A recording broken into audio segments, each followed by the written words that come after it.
Subscribe करें हमारा official YouTube channel और बेल आइकन दबाकर पाएं सभी नोटिफिकेशन। सोनीपत से बीजेपी सांसद रमेश चंद्र कौशिक से हमारे संवाददाता आलोक सांगवान ने खास बातचीत की।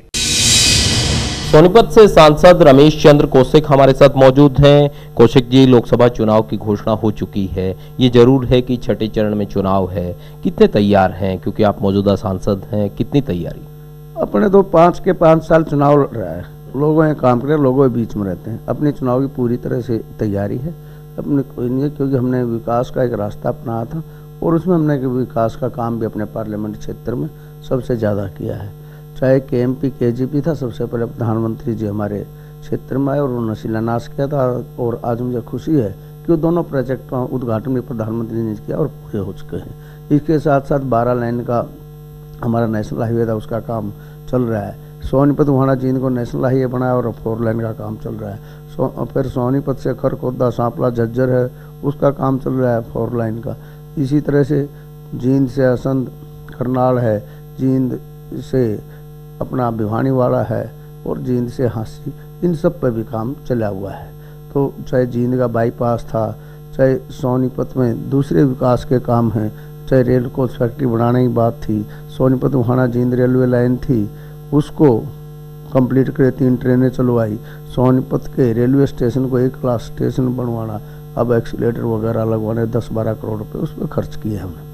तो इस तरह से जो विकास का रास्ता, RO भी बनवाने, अंडरपास बनवाने, मैं अपने इस बात से पूर्ण तरह सेटिस्फाई। हमने जो एक MP का काम था वो मैं पूरी लगन और मेहनत से किया है।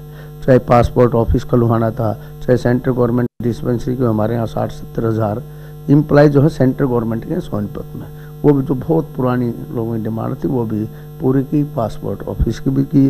रेलवे कोच फैक्ट्री पहला प्रोजेक्ट हरियाणा में लगा है, हरियाणा बनने के बाद वो अपने क्षेत्र में लगा, जिसमें कई हज़ार लोगों को रोजगार मिलेगा और एक विकास का नया रास्ता हमने आगे बढ़ाया है। क्योंकि अपनी तो एक ही है, अपने काम की राजनीति है, इसके सिवाय अपने कोई वो नहीं है।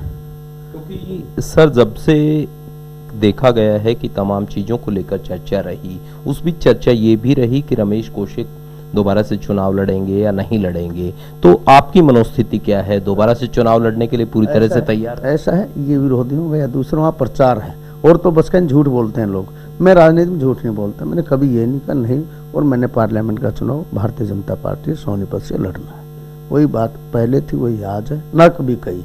अगर कोई ये कह दे तो मैं राजनीति छोड़ सकता हूँ, अगर ये बात कही हो किसी को भी। ये लोग झूठ बोलते हैं, झूठा प्रचार करते हैं, काम की राजनीति करो, फ्रॉड पड़े के रखे है।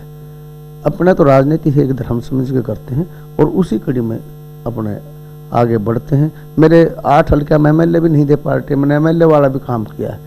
आप किसी भी क्षेत्र में जाकर पूछ सकते हैं, चाहे सोनीपत बाईपास है, जींद का बाईपास है और दूसरे विकास है। जींद को रेल स्थल बना रखा, हमने विकास का नया रास्ता दिया, मेडिकल कॉलेज, मुख्यमंत्री जी की हर हल्के में सभा करवा के और उनसे भी लगभग 300 करोड़ रुपये हर हल्के में लगवाना, विकास का एक नया रास्ता। ये नहीं एहसास होने दिया अपने पार्लियामेंट क्षेत्र में कि हमारा MLA नहीं है।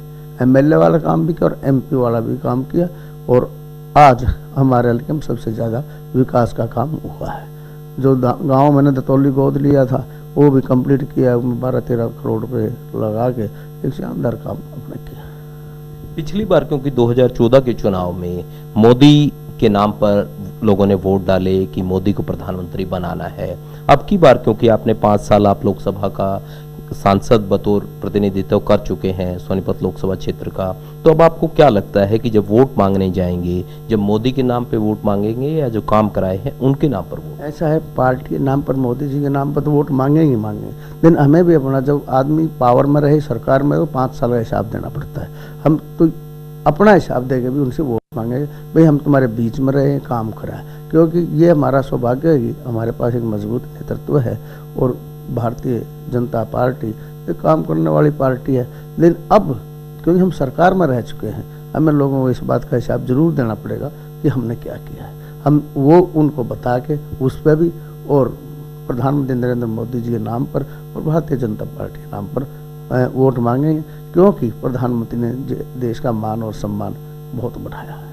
सर, चर्चा ये भी है कि कांग्रेस की ओर से पूर्व मुख्यमंत्री भूपेंद्र सिंह हुड्डा वहां से कैंडिडेट हो सकते हैं या कोई और हेवीवेट कैंडिडेट आ सकता है, तो क्या चुनौती रहेगी यदि ऐसा हेवीवेट कैंडिडेट आता है? ऐसे देखो, उनकी अपनी पार्टी है, वो जिसको चाहे उसको लड़ाए। हम जो भी लड़ेगा उसका स्वागत करते हैं, और चुनाव में हम अपना काम करें, अगले अपना करो। अपना तो एक ही लक्ष्य होता है भाई, जिस आदमी ने तुम्हारा काम करा हो और जो कर सकता हो उसको ही चुनना चाहिए। वो हल्के लोगों ने फैसला करना है किसने काम किया है, कौन कर सकता है, कौन इस क्षेत्र का विकास कर सकता है, और उसी पर हम वोट मांगेंगे।